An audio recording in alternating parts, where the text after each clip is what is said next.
All right. Well, three, two, one. Welcome in to another episode of Everything's Logistics. I am your host, Blythe Brumleve, and this is a very special edition of the podcast because we're actually live right now. We are going live on LinkedIn, possibly YouTube in the future.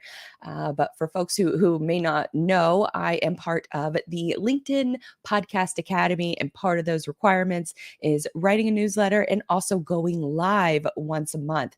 I've been a part of the program since late March when it launched. I did some traveling in April, and here we are in May, and I haven't done a single live broadcast. So hoping to change that. And with this first topic is really going to be sort of intertwined with my weekly appearances on FreightWaves Now. I appear on FreightWaves Now every Wednesday at 10 a.m. with a topic that we can kind of have a conversation around. So the goal and the thought process behind a broadcast like this is that I will be able to have that conversational tone around a topic, particularly marketing, AI, that's really my bread and butter, anything that helps the one person marketing or the one person sales team. And so being able to talk about that in a conversational tone, and then also be able to start these broadcasts immediately after that appearance. So then we can kind of dive into a little bit more of the nuance and the research behind why I picked that topic to begin with and why you should care. And so looking forward to doing these probably twice a month to start. And then sort of the lay of the land as far as how these broadcasts are going to work is I really want to make something that is enjoyable on the listener end, even if you don't watch it live. I hardly ever watch LinkedIn lives while they are live on the platform. I like listening to them after the fact when I can listen to them in my own time. I typically listen, when I listen to podcasts, I listen to a bunch of them in a row. And so I really wanted this broadcast to be able to focus and play to both of those markets. So with that said, love to be able to, one of the biggest draws of doing these broadcasts and what I would love to be able to do is to involve more of you in the discussion, in the conversation through Q&A. But particular format that I am aiming for is doing Q&A at the end of the discussion. So anytime we go live on the platform, this one is actually quote unquote pre-recorded. So I'm recording this immediately after FreightWaves Now, and then I'm going to be sending it out as if it's live, just to kind of, get my feet wet a little bit with the StreamYard platform and to be able to, get the nuances like the logo in the upper right-hand side of the video. I'm going to be bringing up some different B-roll, some different articles that we're going to be discussing in just a minute. But just so you kind of, get a peek behind the curtain of what I'm working on. I didn't really expect to start doing lives again, especially after the Cyberly show ended back in November of 2022. That's the last time I've really done a lot of live broadcasts where I host it. So this is going to be a good mix of both. But if you're a podcast listener, if you watch on YouTube or you watch after the fact, hopefully this will be just as useful to you as if you were watching live. So with all of that said, I'm always taking questions. I'm always looking for additional feedback. So if you have questions that you're struggling with, especially around the AI movement, then send them to me, send them to in a DM, comment on this post with your question, and I will answer them live in a future broadcast. But for this first one, I just wanted to make sure that I could do a little recording first and then get into the discussion. So now that we've got all of that housekeeping kind of out of the way, the main topic that we discussed on FreightWaves Now today is discussing lead gen and lead gen in a down market. We all want lead gen right now, especially in not just a down market, but a tight market. Competition is really tough right now. It's challenging to sell against other companies and other services. And so how do you differentiate yourself? How do you make sure that even your lead gen campaign is working? That's going to be our main topic for today's show. And the reason I want to start with this is because a lot of us are probably not very, I don't want to say not busy, but we have a lot of work to do, but at the same time, it's slowing down. And so during that slowdown, what do we do? And that is, you need to really, first step is to reevaluate your processes and reevaluate and audit everywhere that you appear online or your company appears online. So your social media pages, all of your business pages, even your own, LinkedIn profile, anywhere else where you are active online, your website, of course, you want to audit all of those things to make sure that when a prospect or a lead comes to your page or comes to your website,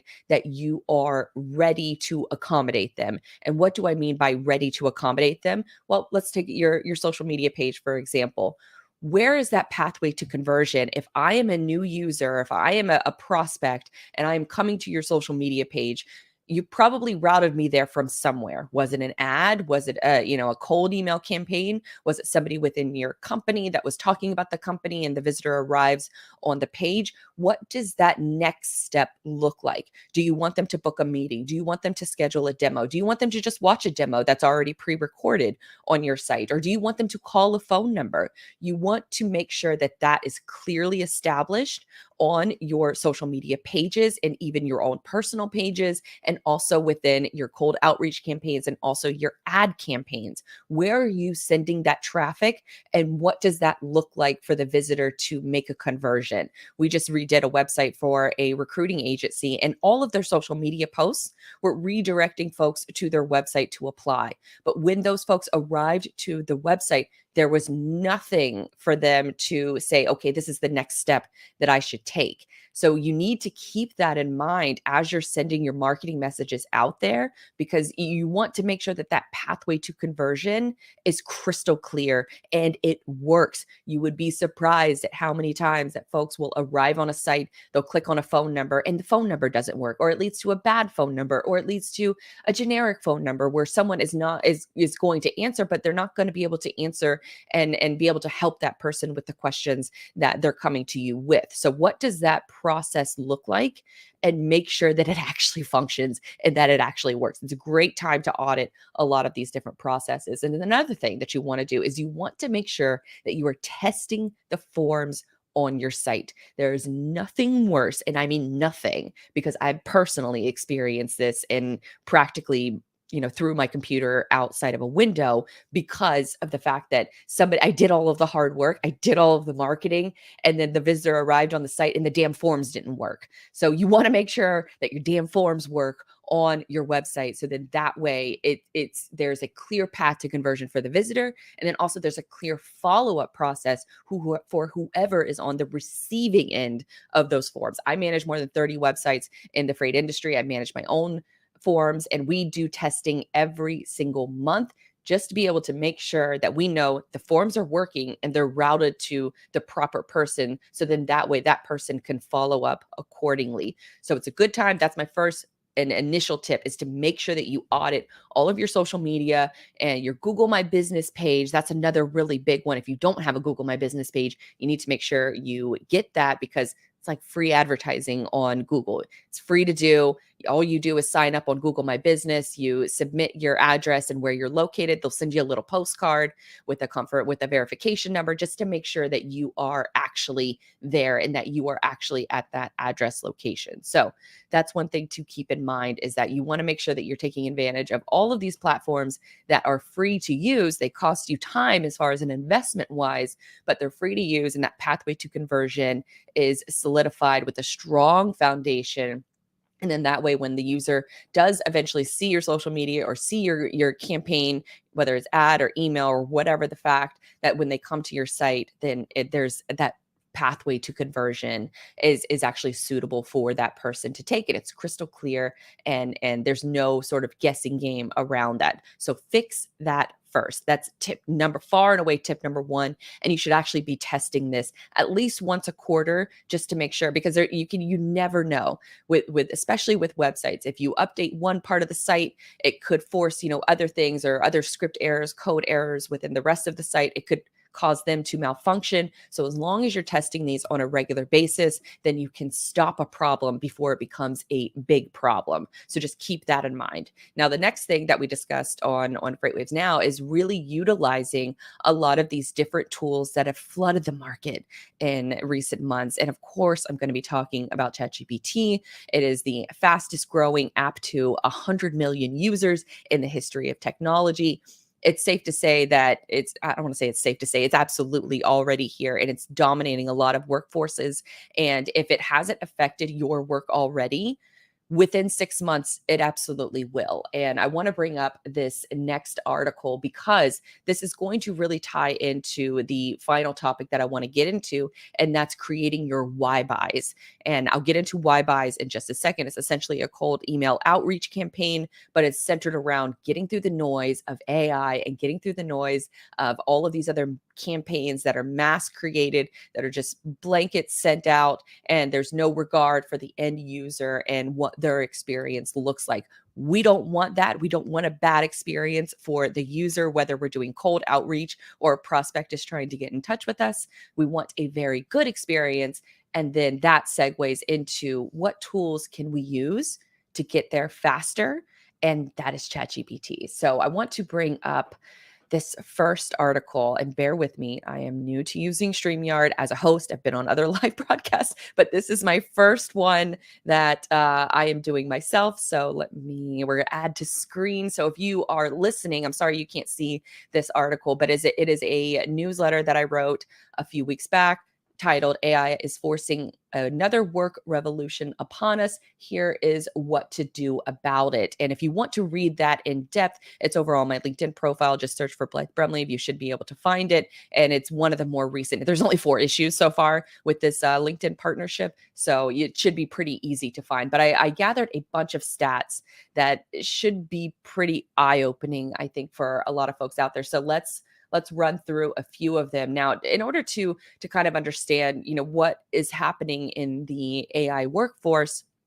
Is that we have to kind of think about what the modern workday looks like. And the modern workday has really only been around for about 100 years. Henry Ford came up with it in the early 1900s, and he came up with the concept of, the 8-hour rule. So you get 8 hours at work, you get 8 hours at home, and 8 hours for sleep. That has dominated our workday for the last 100 years, and it hasn't really evolved until COVID. When COVID happened, it forced another work revolution where everybody is working from home. It pulled a lot of these, sort of older industries, these legacy industries, logistics being included. It pulled them all into the 21st century where, the majority of people now have webcams. Shocker. They now have, not a lot, more people should have microphones, but things like, at home, studio experiences, at home work environment, a dedicated place for you to work from home instead of spending that time traveling to and from work and spending that 8 hours at the office and then driving back, or 8 hours at, a factory or a warehouse and then driving back to your home. So that has existed for about 100 years. And a lot of that has changed in the last couple of years, and a lot of it is going to keep changing. Change is the only constant that we can sort of expect. So running through, now that you have sort of a backstory about that, there's one really alarming.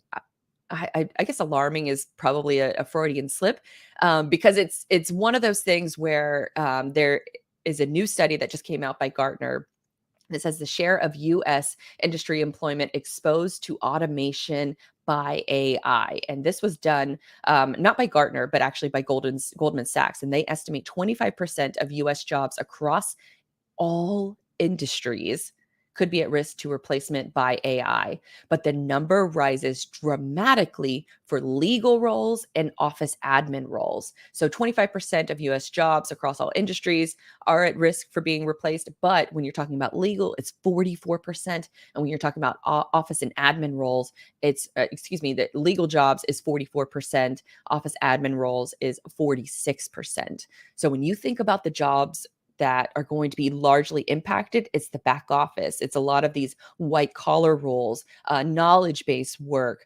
I think there was a fear for a very long time, especially by truckers, that, robots are going to not by truckers, but by folks within the trucking industry, because truckers are very aware of the skill set that you need in order to operate that big piece of heavy machinery. However, there are lots of folks within the industry that have been trying to automate a lot of those jobs, whether it's warehouse robotics, or some capacity of the trucking industry. A lot of different facets within blue collar work was expected to be replaced by automation, by AI, by technology. When in reality, what we're seeing is that maybe the blue collar jobs are safe or safer from AI that's now going to come in and really, I don't want to say wipe out, but it's really going to change how we work. And so knowing this, it seems a little scary. It definitely feels scary, but it's not scary if you pay attention to where the market is moving. That's what I've always prided myself on. So hopefully, with the things that I listen to and the things that I pay attention to, hopefully I can be a good curator of that content for you, and hopefully help you sort of, I guess, be the flashlight in the dark of night, in order to try to find hope and figure out how your job can adjust, because your job will probably be impacted by AI at some point, where, at least 30% of your role. I've heard some, investors, VC type folks say that anywhere from 30 to 50% of your role will probably be powered by AI. So, what do we do about it? I mean, there are so many stories that we can talk about for that I mentioned in this newsletter, such as the open letter calling for a 6-month halt on future AI development. This was written by Apple co-founder Steve Wozniak, Elon Musk, and other prominent computer scientists. There's a really heartfelt Reddit post that made the rounds, talking about a 3D game designer where he really loved creating different characters for a game, and Midjourney, which is another AI platform that creates images based on text prompts. So if you are, he was using this, or his boss wanted him to use this platform. And now essentially his job has gone from creating beautiful characters into creating text prompts that then create the beautiful characters. So he feels like his purpose, his job is gone. Now, on the flip side, there's another designer that works within that same company, and he's been loving it. His productivity has increased. It's allowed him the ability to even the playing field a little bit with the skill set that he was lacking from a 3D game perspective. The boss obviously loves it because the productivity has increased dramatically. So, knowing that those stories exist, I'm empathetic and I'm sympathetic to those different stories where, a guy legitimately feels like he has lost his purpose in his art that he's been creating. But I could make the argument that he hasn't lost that purpose. He is still free to create any of that art in his own way. But if he's working for an employer is going to be looking at ways to increase productivity. And that's exactly what these tools do, is to increase productivity and give you access to skill sets that you might not have had the time or desire to learn. I know the power of me personally. I know the power of what a great image will do for a video, for an article, but I don't know how to create that image from scratch. I don't know how to go into a program like Illustrator and create that from scratch. I could hire somebody to do that, but that takes time, energy, and money.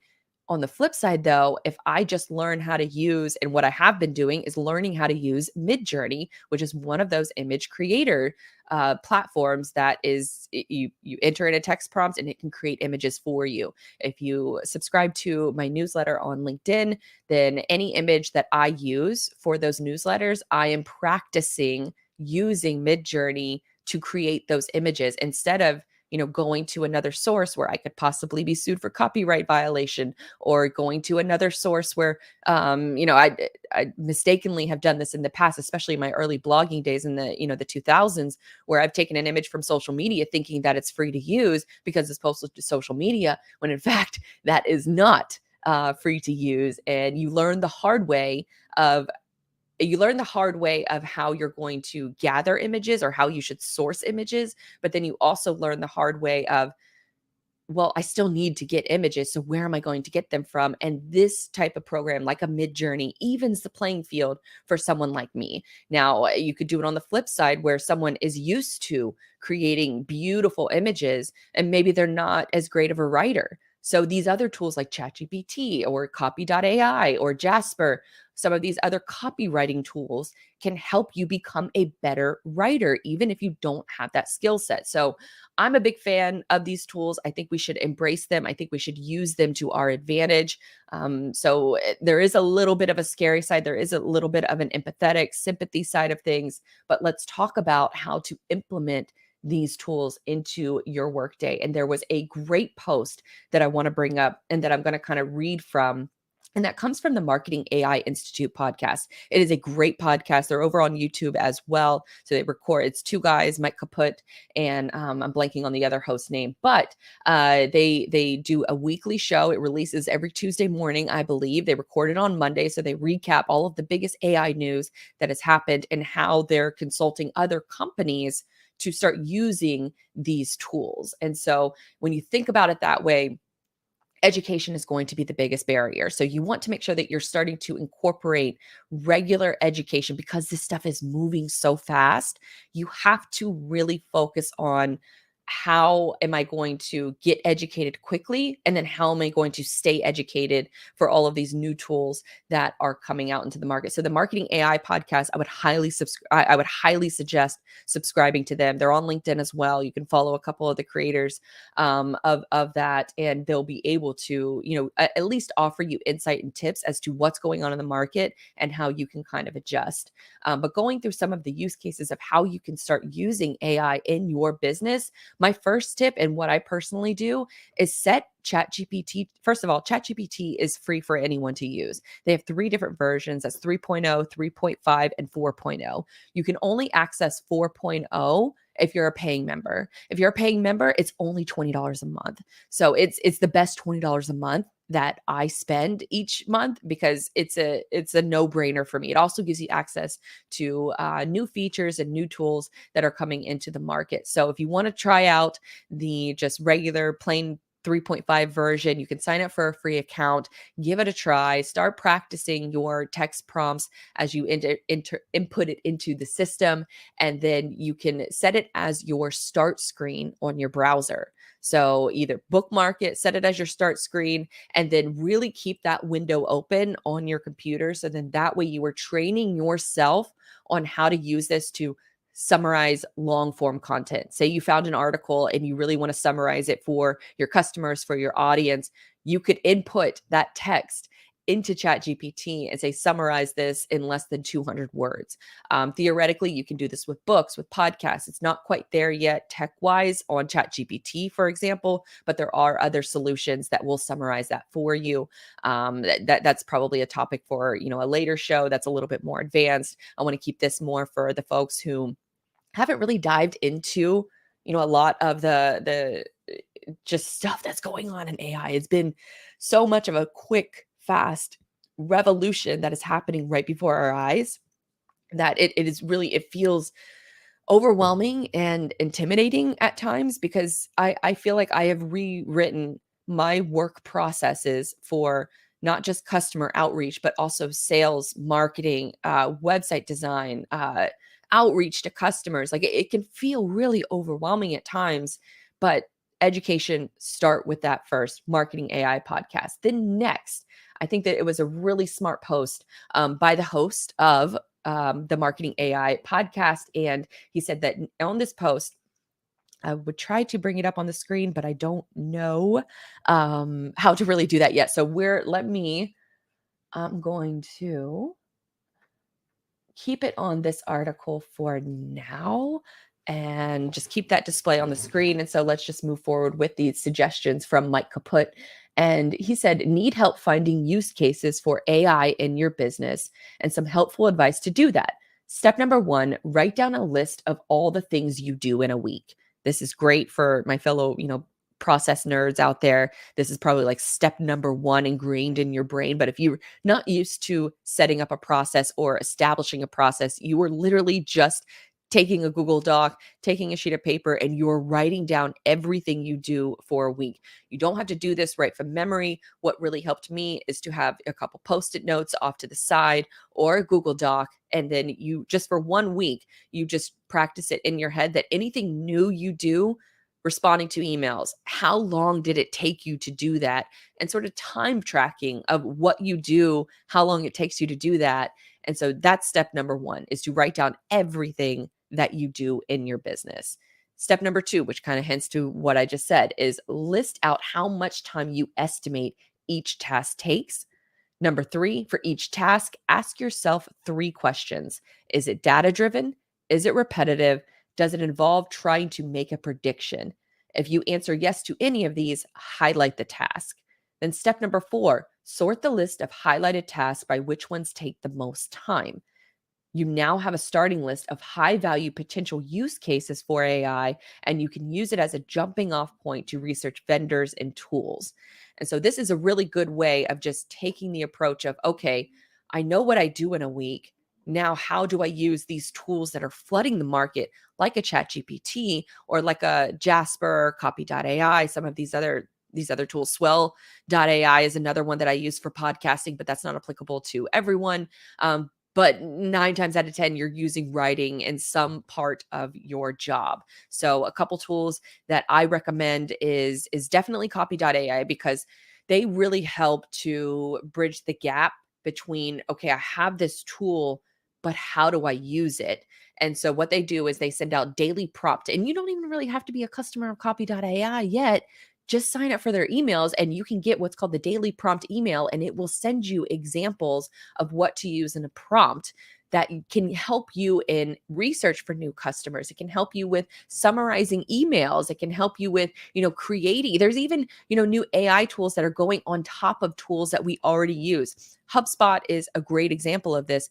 I'm willing to bet the overwhelming majority of folks within the freight industry are using a CRM. And then if you're using a CRM, you're probably using HubSpot. Well, they just released a new tool called ChatSpot that is it is a AI tool powered on top of your CRM that you're already using. So it can help you identify revenue targets, who just raised money, paste this LinkedIn profile and tell me a summary of what this person's role is. So then I can then brainstorm what their problems in their job are at and how my solution, my product, my service can help them adjust and can help them, maybe save a little money, save a little time, save a little frustration.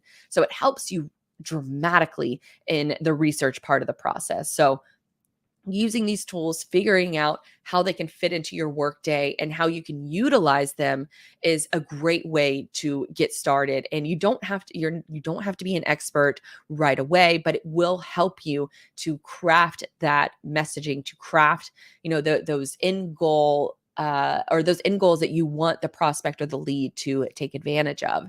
And so when you think about it from that it's going to help you do things faster. It's going to help you write an email faster. It's going to help you create a campaign faster. It's going to help you, do all of these other things faster, but also recognize that it's going to help a lot of other people do things faster. And it's going to create a lot of noise. It's going to create a lot of spam. And until some of these spam filters can keep up, it's going to be challenging on the end user's hand to filter through the noise. And so if you can use these tools not to write your entire email campaign for you, but to massage your own words. So that the best, I guess, phrase that I can use for, a lot of different discussion points around AI is that it will get you to 80%, but it's going to take you massaging that last 20% to get it to a place where that's a suitable email that sounds like you. It doesn't sound like a robot, and it's valuable to the end user. So when I talk about all of these things, first of all, let me change the screen so I can get back to just a full person view. Here we go. Okay, so we're doing these things live on the fly. So now we are at a normal view. I got a little pep in my step. I got a good flow going here. So let's lock it in with this final topic, because of the fact that we're now going to have so much different content that's coming into I've even seen like LinkedIn, they're starting to use AI to come up with, different topics and suggestions and comment suggestions and DM replies of what you should say, things like that. Like this is all AI, and it's all slowly being integrated into every facet of our internet experience. So knowing all of that, it's going to be challenging to have a prospect see your message, resonate with it enough, so then that way they make a decision that they want to book a meeting with you, that they want to request more information from you. So how do you stand out from the rest? And the way you do that is by this new concept called creating why buys. Now, I first heard this on a podcast called Stacking Growth, and the guest was a woman by the name of Jessica Watts. She calls herself a sustainable revenue evangelist on LinkedIn, which I love that title. So she created this concept, and I'm not sure if she created it or maybe the company that she worked for created it, but she broke this down into some really, really valuable insights into what is a why buy. A why buy is why you should buy from me. And you should be thinking about it in the lens of the customer that you're trying to reach. So going back to that initial topic of how we kicked off the show of lead gen in a down market, yes, the job market is tough. Yes, the sales market is tough right now. And yes, we have an influx of all of these tools that are coming in that are going to continue to shift our work life in ways that we probably don't even know yet. And it's going to completely catch people off guard in the next 6 to 10 months who haven't been paying attention. So if you have been paying attention, then these are ways that you can start to incorporate. So not only from an educational level, but also from a daily habit of setting ChatGPT to a start screen, setting it as a bookmark so that it's right there in front of your face every single day so you can practice new ways to use it. You want to think of yourself as if we are facing this sort of, I don't want to say like existential crisis, but it kind of feels that way at times, that our job will be replaced, that at least the majority of our job will be replaced or automated or powered by AI, then it makes sense to be at the forefront of using this technology. So if you are working at a company and you volunteer to be the AI person, volunteer to be the person that's going to practice and to check out the processes of the business and the company that you're operating in and how you can use these tools to get better, be the voice and start using these tools, because whether you could be the leader in charge of incorporating a lot of these different tools within the company, or if something, the worst case scenario happens where you're replaced because AI can help, one person do the job of many. If you're replaced, you still know these tools that you can take into a new gig, into a new business, into a new company, or maybe even start your own business because you now have the power of using, 5 quote unquote people, digital assistants, virtual assistants, things like that, with using the power of these tools. So we've got all of that out of the way. Let's get back to the why buys. And the why buys, I wish I could set this up. Oh, I think I can. Let me go ahead. I'm going to share my screen, and it's going to be this sales flow documents that I have up on the screen. Yeah, I did it live. Okay, good. So this is sort of my, I guess, proprietary notes or whatever. So I'm going to go ahead and share my screen now, and with my fancy layout. So if you're watching, thank you. But if you're just listening to the show, this is basically a document that I have that I almost treat it as my Bible. I take a lot of notes. I listen to a lot of different podcasts. I digest a lot of content in order to be able to create content. 80% of your content journey should be consumption. So then that way, the 20% of you actually speaking and on air and on a podcast will be of value to users. So this is my sort of guidebook. And when I listened to this podcast of Stacking Growth, and Jessica was breaking down, it was such a light bulb moment. And I think it's such a major key for a lot of businesses out there that are going to be faced with these different challenges. And it's with this down market, in a tight market, you can now take these steps to begin to hone in on your messaging and make it short, concise, and specific and to the point. And I feel like that's probably, a bunch of different analogies to say the same thing. But let's get into why buys, how to create them. Now, the first thing you want to do is you want to establish who you're talking to and why. So ask yourself, get out a Google Doc or Microsoft Word doc, or a pen and paper, whatever your pleasure is, but get out that pen and start writing down these applicable to your company, your business. So you want to ask yourself, what is the current state? What is the problem of the current state? What is the future state? And what is the outcome of the future state? You want to keep these, as a reminder, keep these simple and specific. And then you want to create 2 of these. So establish who you're talking to and why. You want to establish 2 of these and turn it into a question. This intro question is the first sentence you're going to use in your cold outreach campaign, which is AKA a why buy.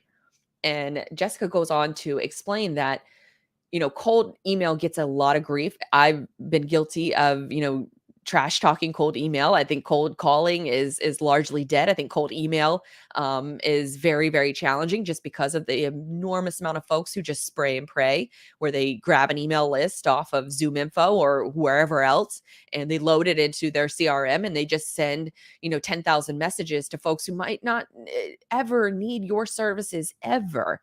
So if you want to drown out the noise, because you are going to contribute to the noise if you don't establish these why buys. I just heard from a shipper the other day that said his cold email inbox, or the number of cold pitches that he is getting, has dramatically increased. It's tripled. He said he used to get about 100 a day, anywhere from 80 to 100. Now he's getting more than 300 a day.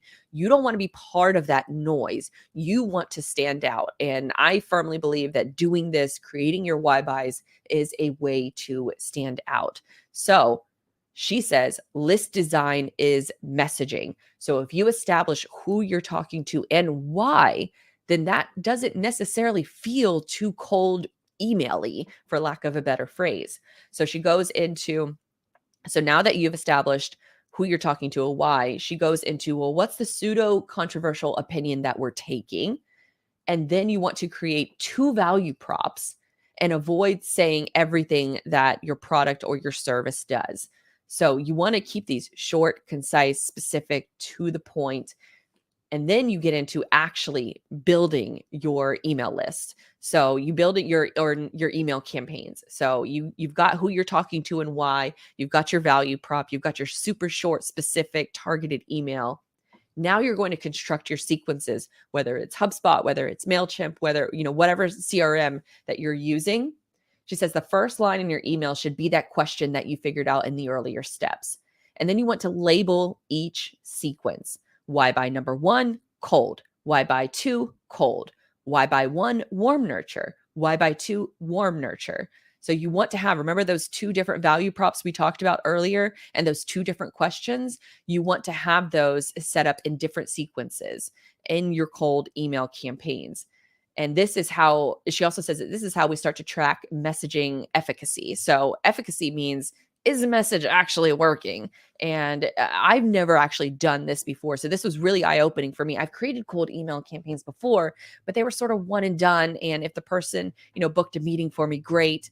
If not, the email kind of goes into the abyss. I've fallen for these tricks before that companies have taught us years ago, that, it ends up being easier for you to send out 10,000 emails, and maybe it's applicable to 500 people on that list. It's easier for you to do that, but it's seen as an annoyance on the person at the other end of the email. So keeping that in mind, then you want to start, then you can start really like the data collection. You can start analyzing which part of your messaging is working, because then she goes into saying, well, what sequences led to more calls booked?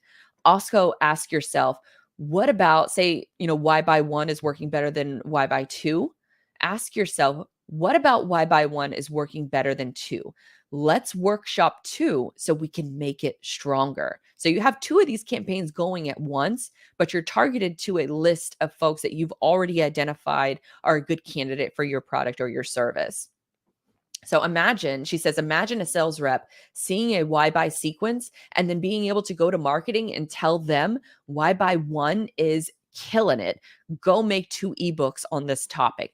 Another great way for marketing and sales to work together, because the messaging has goals behind it. Marketing is probably going to eat it up because they're able to actually prove value in the work that they're providing, instead of just, making another, PowerPoint presentation tweak for the millionth time. And you're probably doing that 2 days before a conference. This way, it creates a much more collaborative experience between marketing and sales. So then that way you are creating messages that your customer or your prospect actually wants to see. So also thinking about it from the lens of training your business development reps on the why buy messaging. If you're making cold calls, I would imagine that a lot of these, that intro question, that intro sentence is really going to go a lot further than the, hey, how you doing?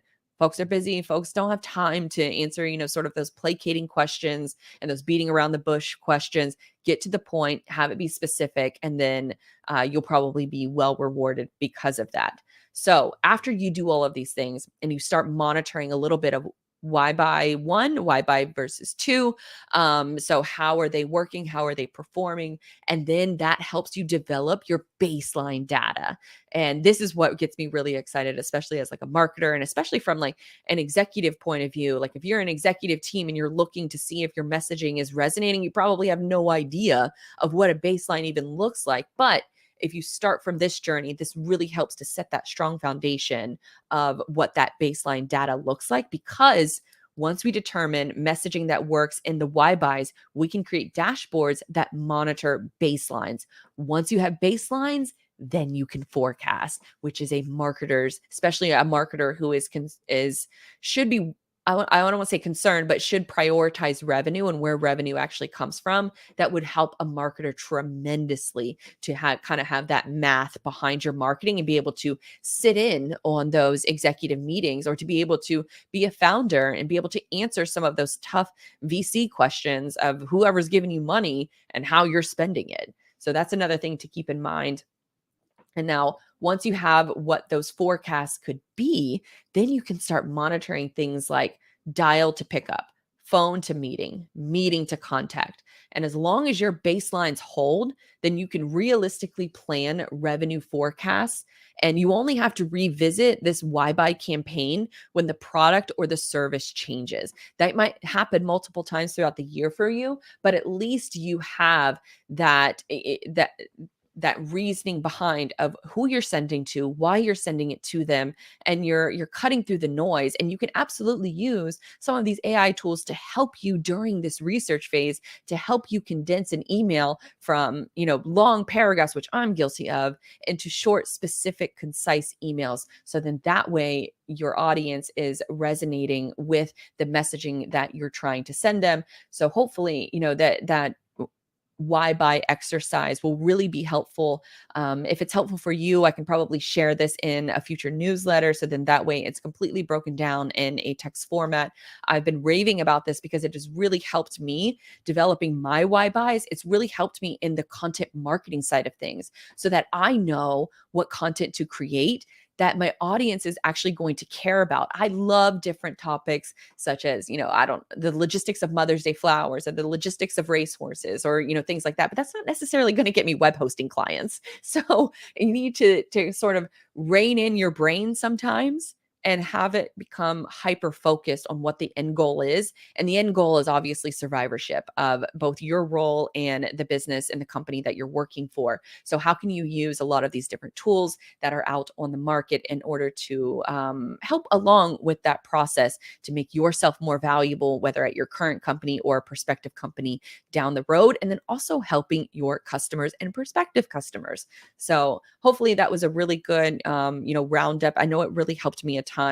But for the sake of sounding like I'm just repeating myself over and over again, we've gone about 43 minutes during my first live broadcast. So this was a really fun exercise to sort of run through and to see where the opportunities are at, and some of the behind the scenes of what I'm working on and why I'm working on it, and how I'm using some of these different AI tools to help me in my own work processes. And hopefully, some of these different tips and tricks and strategies will help you in your processes and help you and your company and grow and sort of survive this changing market that we're going to be dealing with, because it's not just right now, but it's in the next, sort of 6 to 10 months, 2 years tops, that, the people who are not paying attention to AI and adopting these tools and starting to use them, you are going to be left behind, and you are in danger of having your job be replaced. So why not fight fire with fire and use these tools to your own advantage, whether it's to further the goals of the company that you work for, but also it's furthering yourself in order to be able to adapt to these tools quickly and be able to adjust your processes more on the fly, so you can get more work done in a shorter amount of time, so then you can spend that time doing things that you actually love, and giving yourself a little bit of a chance to have a breather. All of this news can feel very overwhelming. I'm guilty of not filming. I'm guilty of feeling very overwhelmed at times when it comes to these different topics. But the best case to do is just to be educated and stay educated, and start practicing and start using these tools in, as many ways as possible. And what really helps is setting ChatGPT. You can go to openai.com, or it's chat.openai.com, to create an account and just start messing around with these platforms. Once you get a little familiar with it, maybe you can add another tool into that mix. But by staying updated on what's going on in the market, it's really going to be an investment, not just in yourself, but your future employment opportunities. So with all that said, hope you guys enjoyed this special first live/recorded broadcast of Everything is Logistics. Going to be doing these again in a true live format now that I have kind of, a good presentation down of what to expect during the live broadcast. So again, how these will work is I will plan to go live immediately after appearing on FreightWaves Now, which I appear usually about 10:05 to 10:20 Eastern Standard Time every Wednesday. So the plan is to go live on LinkedIn and YouTube in the future right after that. And we'll do a similar deep dive into the discussion. And then the goal is at the end of a broadcast like this, I'll be able to answer some of your questions, maybe in the comments or in the chat. And we can keep it, a little bit more collaborative, especially towards the end of the show, because the best part of any kind of discussion like this is finding out like what questions you have, what concerns you have, and how I can help answer those in the future with future content, and helping you stay above, the fray, or above the, not above the fray. I don't even know why I said that. I don't even really know what fray means, but helping you stay above and sort of tread, instead of treading water, you feel like you're swimming in a direction that is known to you. So if you want to find more of my work, you can follow the podcast Everything is Logistics. I actually have it linked, everythingislogistics.com. All of my social media channels are there. Be sure to also subscribe to my LinkedIn newsletter. I am putting a greater priority on that newsletter than I am, a traditional newsletter, because in my mindset, when you're on LinkedIn, you're trying to be distracted from something, you're trying to learn about something, you're trying to be educated, entertained. But when you're in your email inbox, it's a to-do list. It's how can I get these tasks done as quickly as possible? So my mindset around that is that I want to create content and put that newsletter content where folks want to be educated and they're looking to be distracted. So that's where I'm hoping to provide value in your feed. So be sure that you are not only connecting with me on LinkedIn, but you're also subscribing to that newsletter, which is where that first story sort of came from with the, the AI work revolution is upon us. Here's what to do about it. So with all that said, that about does it for this show. And if you want more insight from me, be sure to follow along over at everythingislogistics.com. Thank you again, and go Jags.